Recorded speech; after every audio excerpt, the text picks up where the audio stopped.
Halo, perkenalkan namaku Khalifatul Anissa dengan 3 digit NIM terakhir 156 dari kelas 4C. Kali ini aku akan menjelaskan mengenai bencana tanah longsor dan upaya mitigasinya. Bencana tanah longsor yang pernah terjadi di Indonesia yaitu tanah longsor Bahorok yang terjadi di Sumatera Utara pada tahun 2003 menyebabkan kerusakan pada 170.000 hektar Taman Nasional Gunung Leuser. Kemudian tanah longsor di Situ Gintung di daerah Tangerang pada tahun 2009 menewaskan 7 korban jiwa. Kemudian terdapat juga tanah longsor di daerah Banjarnegara pada tahun 2014 menimbun 105 rumah dan menewaskan lebih dari 100 korban jiwa. Bencana tanah longsor memang menjadi salah satu bencana yang sering terjadi di Indonesia, terutama pada daerah pegunungan dan daerah dataran tinggi. Oleh karena itu, diperlukan suatu upaya mitigasi untuk mengurangi dampak atau risiko terjadinya tanah longsor. Di video ini, aku akan membahas mengenai upaya mitigasi bencana tanah longsor. Jadi, simak sampai akhir, oke? Tanah longsor merupakan salah satu bencana alam yang dapat disebabkan oleh faktor alam dan faktor manusia. Berikut ini faktor-faktor penyebab terjadinya tanah longsor. Yang pertama adalah curah hujan yang tinggi. Saat musim kemarau yang panjang, tanah akan mengering dan membentuk rongga pecah-pecah atau berpori-pori. Ketika musim hujan, air hujan akan masuk dan meresap ke dalam tanah yang retak dan memenuhi rongga, sehingga terjadilah pergeseran tanah.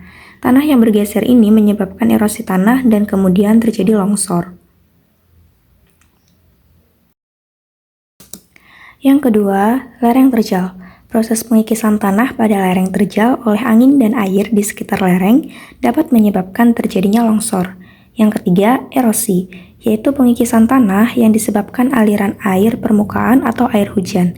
Air yang menggerus lereng-lereng ini membuatnya semakin curam hingga akhirnya terjadi tanah longsor. Selain dari alam, faktor penyebab tanah longsor juga dapat berasal dari aktivitas manusia.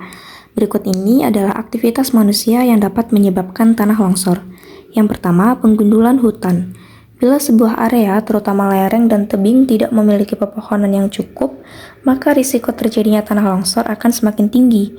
Hal ini dikarenakan hutan yang gundul tidak memiliki daerah resapan air dan memiliki struktur tanah yang longgar akibat tidak ada akar pohon sebagai penahan. Yang kedua, pertambangan. Aktivitas penambangan yang menggunakan teknik peledakan seringkali menyebabkan daerah lain yang berisiko longsor menjadi longsor akibat getaran di bawah tanah.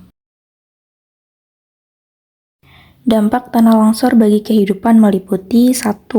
Bencana tanah longsor dapat menyebabkan korban jiwa. Yang kedua, menyebabkan terjadinya kerusakan infrastruktur publik seperti jalan, jembatan, dan sebagainya. Yang ketiga, menimbulkan rusaknya bangunan-bangunan seperti gedung perkantoran dan perumahan penduduk serta sarana peribadahan. Yang keempat, menyebabkan kerugian secara ekonomi serta meninggalkan dampak secara sosial psikologi bagi masyarakat. Selain itu, tanah longsor juga menimbulkan dampak negatif bagi lingkungan atau menyebabkan kerusakan lingkungan. Yang pertama, terjadinya kerusakan lahan dan hilangnya vegetasi penutup lahan. Yang kedua, terganggunya keseimbangan ekosistem. Yang ketiga, lahan menjadi kritis sehingga cadangan air bawah tanah menipis. Yang keempat, terjadinya tanah longsor dapat menutup lahan yang lain seperti sawah, kebun, dan lahan produktif lainnya. Upaya mitigasi apa saja yang bisa kita lakukan untuk mencegah atau mengurangi risiko terjadinya bencana tanah longsor? Yang pertama, melakukan observasi pada daerah rawan tanah longsor berdasarkan peta kerentanannya.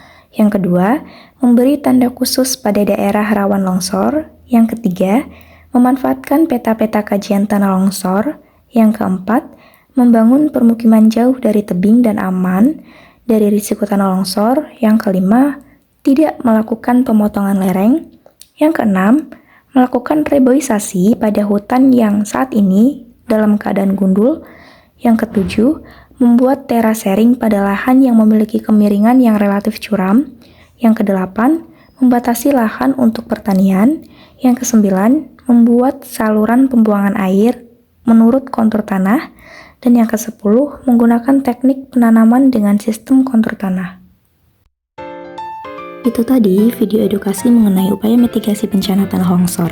Terima kasih sudah menyaksikan. Jangan lupa like, komen, dan subscribe untuk terus menyaksikan video-video edukasi menarik lainnya. Sampai jumpa.